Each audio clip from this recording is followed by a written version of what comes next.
पोटगी लागेल या भीतीने अनेक पती लोक अनेक चुका करतात. त्यापैकी एक चूक आहे की नांदायची नोटीस पाठवणे. त्यानंतर पुढे जाऊन आत्महत्या करण्यासारखी चूक आहे नांदायची केस करणे.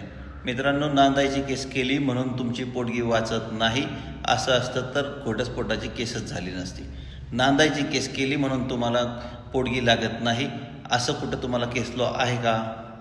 तसा केस लॉ कुठं सापडला तर मला पाठवा. आणि तो असेल तरी तो कालबाह्य झालेला आहे. त्यामुळे जर आपण पोटगी वाचण्यासाठी नांदायची केस करत असाल तर ते एकदम चूक आहे.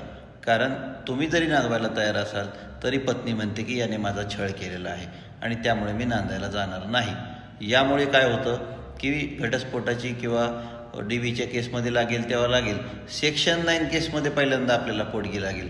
मग 4 पोटग्या भरणं उत्तम की नांदायची केस भरणं उत्तम, याचं मला उत्तर नक्कीच द्या.